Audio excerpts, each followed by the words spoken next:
Please stop hitting me.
So from now on, when you need something from the store, you write it down and I'll go get it. That is not going to happen. I will go where I want, when I want. Not anymore. I'm going for a drive right now. Don't you dare disobey me! Don't you touch me!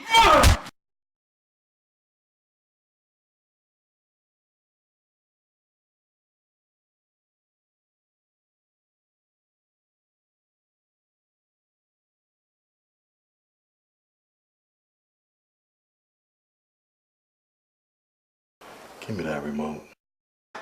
You're reading your magazine. I can watch my show. Give me that remote. I'm gonna watch my show. It's your last warning. Give me that remote. I'm gonna watch my Sally, tell me about the history of SAFE.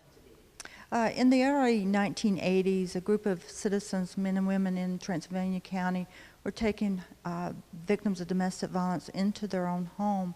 And the need became so overwhelming that they decided to form an agency to provide emergency shelters to victims of domestic violence. And so in 1985, SAFE was incorporated and became a nonprofit and opened its doors to victims of domestic violence. There's been a lot of national media attention recently with the Ray Rice case. What kind of impression is that leaving on you, and how do you think that's going to impact domestic violence overall? I'm sad that that happened, but I am excited that it may turn into an opportunity where the issue of domestic violence may be moved to the public eye, and people may realize that there is actually things that can be done besides just working with victims.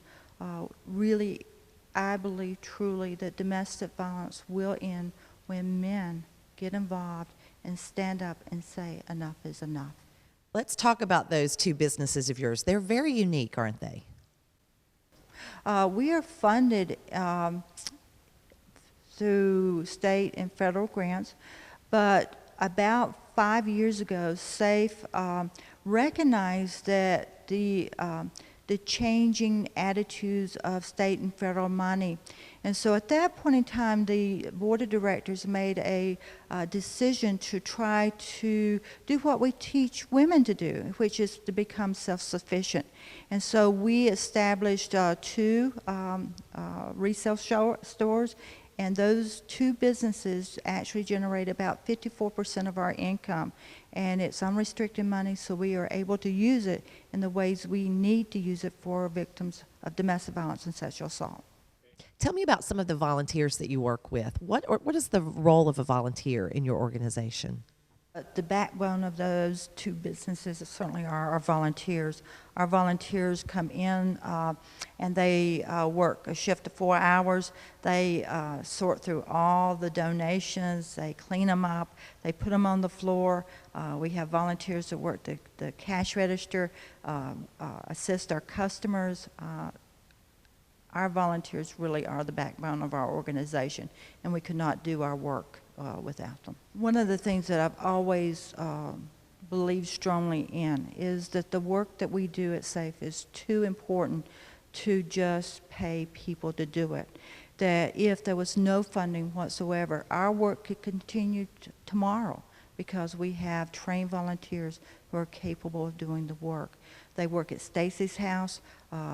They work at the court, in the courtrooms. We only use volunteers in the courtroom. And we do that because the court systems are more responsive to our volunteers than to paid people. And the other reason that volunteers are so important, that victims recognize the difference between somebody who is being paid to help them and someone who is doing it because it's from their heart and their soul, and they really truly are committed to helping them make their lives better.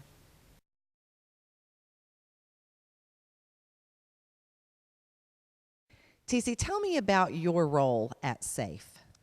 My role at SAFE is to make sure that the services that we provide are the best services for those clients that we work with.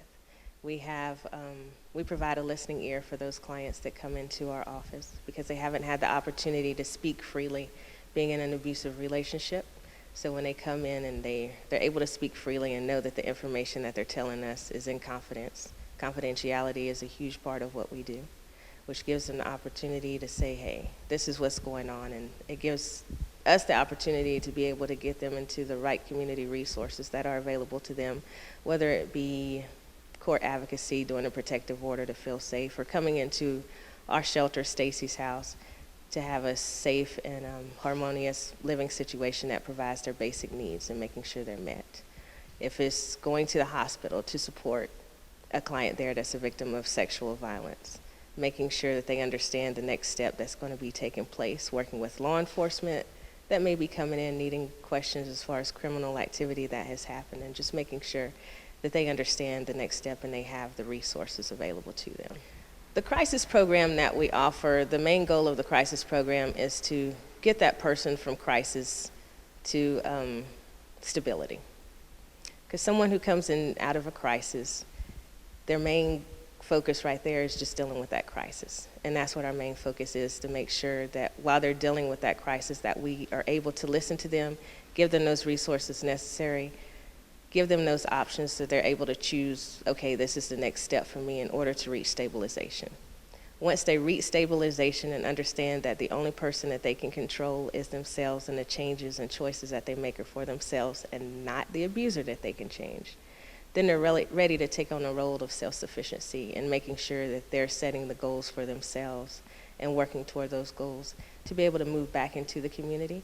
And some of those goals could be that they need the education that they weren't able to achieve being in a relationship.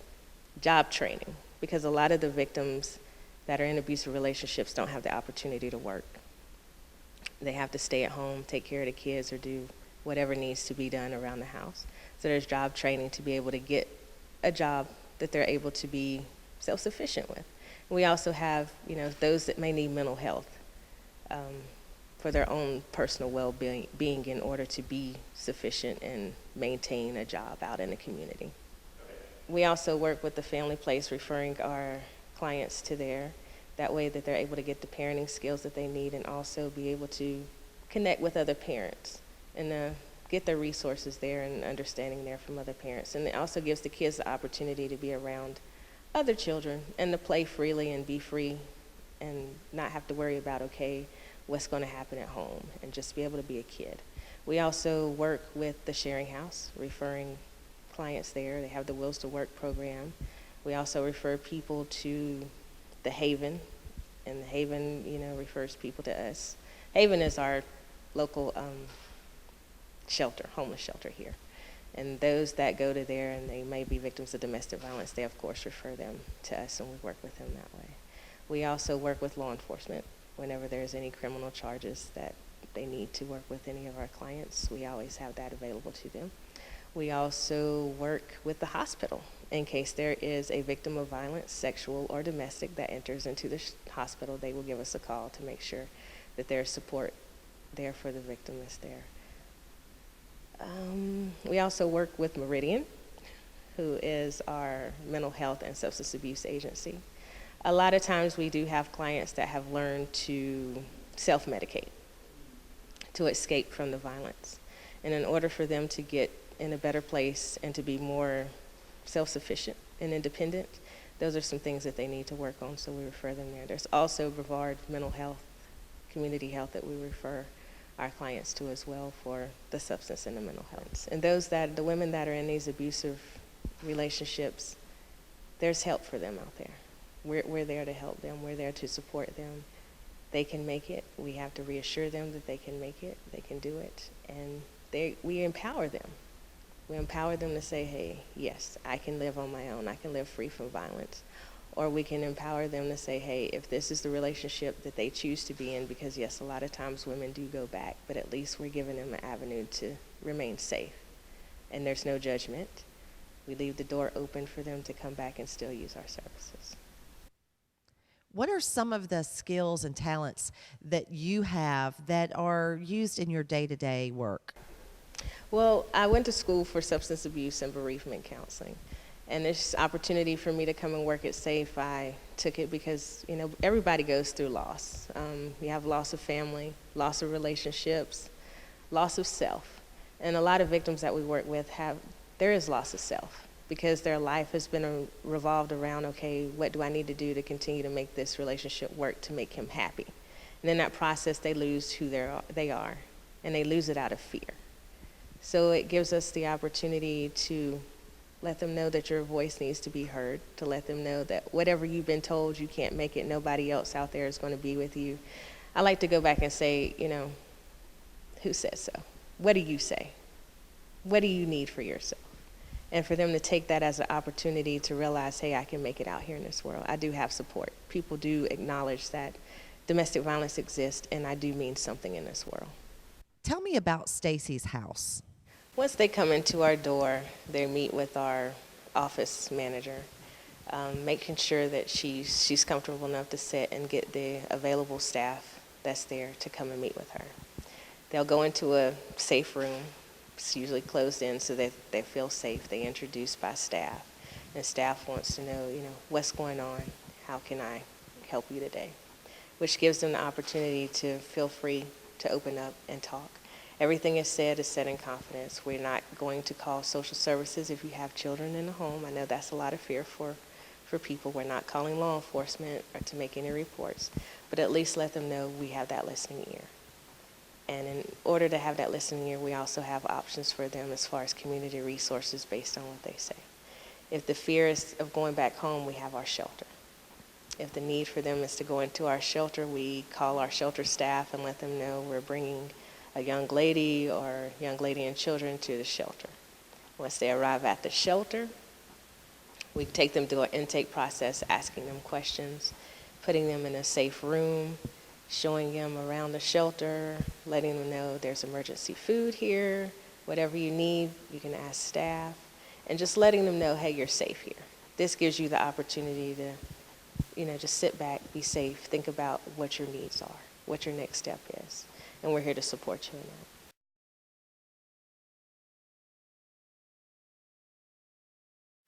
that. My name is Val Smith. I am the manager of the Emergency Department and Clinical Operations here at Transylvania Regional Hospital. We are committed to caring for every patient that comes in our doors, and that includes their emotional health, spiritual health, and their physical health. Particularly for domestic violence patients, we are committed to providing an expert level of nursing and medical care, taking into consideration the need for privacy and compassionate care. We have social services, chaplain services, along with the nursing and medical care that we provide for every patient that walks in our doors. We are committed also to providing a safe environment so that every patient feels at home and safe telling his or her story. There are some instances that by law we are required to report. Particularly those are people who've been run over by a motor vehicle, anyone who's been beat to unconscious, anyone who can't speak for him or herself, a gunshot wound or a stabbing victim. Those are reportable instances that we have to report by law. Otherwise, keeping your confidence is also something that we're committed to, as well as keeping health records confidential and private. Who do you think you are? You don't own me. Actually, I do. If it wasn't for me, you'd still be some loser waitress in that dump in Charlotte. Loser? You're the loser. You're the loser who got busted in the hooker sting. You're the loser with 2 DWIs. You're the loser. Victims of domestic violence are often scared, and understandably so. It's scary when someone you love or someone who you thought loved you and would protect you is the person that you find is causing you harm. And it makes it very difficult for you to trust not only the perpetrator of the abuse, but anyone else you come in contact with. Abusers often make their victims feel unwanted, unworthy. They often will isolate them away from their family and their friends. And in many cases, they make the victim feel as though they deserved the abuse that they got. And nothing could be further from the truth, but it's a difficult thing to change that view that the victims often have been ingrained in them by their abusers. And so we're there to give them protection and a comforting place so that they know that they're safe.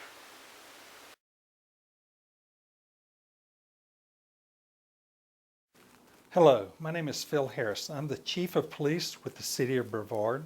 Our mission statement is to provide professional services to our citizens through integrity, respect, and teamwork. We all would like to think that if we're vigilant, we can prevent crime. And for the most part, that's true. We come up with catchy slogans such as lock it or lose it. And if that means if you leave your keys in your car and it gets stolen, it's almost something you should expect. One of the things we don't focus on in that campaign, though, is that nobody should take your things from you. We work hard for those things. And we don't put enough focus on the bad guy. Domestic violence and sexual assault are similar in this regard. We tell ourselves if we're vigilant, if we're cautious, we can keep from becoming victims. And we would love to believe that, we would love to experience that, but the fact is we still have victims of these horrific crimes. And when we do, I want to make sure you understand we're going to treat you with the most respect possible. First and foremost, we're thankful you are a survivor. We want to provide safety and return you to that safe feeling. And the first step is a medical exam. In the process of that medical exam, one of the things we have discovered in law enforcement is that we can gather evidence that helps us prosecute the person who did this to you.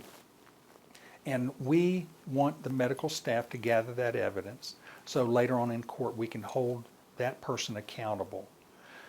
The next thing the investigators are likely to want is to gather your clothing. And the reason we want the clothing is there's often trace evidence on the clothing also. And because of that, if we have the clothing, we can process that for evidence. We're never going to leave you without clothing, and our effort is going to be to do everything we can to provide you your own clothing in that regard. But when we take that clothing from you, we will make sure that you're still safe and secure. investigation has shown us that at a crime scene we can gather much evidence also. Victims often want to get rid of every reminder of an incident like this, and it's understandable. What we ask is, rather than you trying to wash away that memory through actually getting rid of evidence that's valuable to us, that you let us come and take that evidence. We often find enough information to prosecute the person that did this.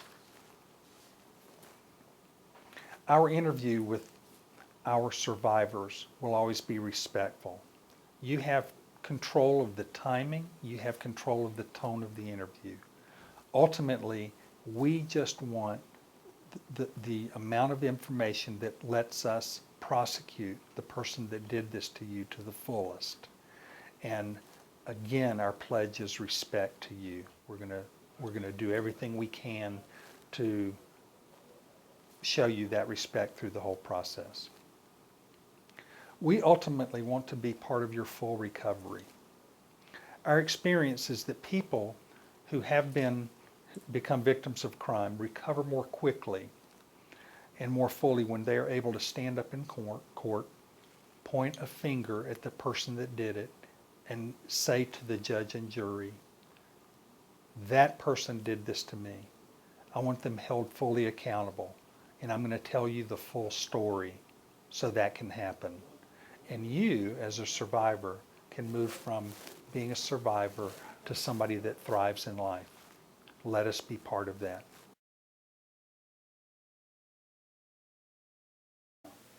Hello, I am Rita Ash, the Clerk of Superior Court for Transylvania County. The Clerk of Court's office is where people come to seek a domestic violence protective order, otherwise known as a 50B, which refers to the North Carolina General Statute. The plaintiff, which is the person seeking the order, will come to our office to complete the forms, which is called a complaint in motion for domestic violence. The clerk's office provides the forms free of charge, and there is no fee for filing the complaint. However, we cannot give legal advice, nor can we assist the person in completing the forms. We do always give the person the option of calling SAFE so that they can have the assistance of filling out the forms and having someone to go to court with them. Once the paperwork is completed, which is done in a small private room here in the Clerk of Court's office, it will be sworn to before one of the civil clerks. At this time, the plaintiff will go to the courtroom to present their case before a district court judge. The judge reviews the forms and will question the plaintiff to determine if there is sufficient evidence and if it meets the criteria for issuing the ex parte order. If the judge does, he will sign the order, and the protective order will then be in place pending hearing on the case. At this time, the plaintiff will come back to the clerk's office where a notice of hearing will be completed to be served by the sheriff along with all the other forms on the defendant in this case. It must be heard within 10 days of the ex parte order being issued. This means that both the plaintiff and the defendant have the right to come to the next court hearing to present their case. This all may sound intimidating, but my staff is very helpful and will treat everyone with the respect and kindness they deserve. We just strive to make the process as easy as possible.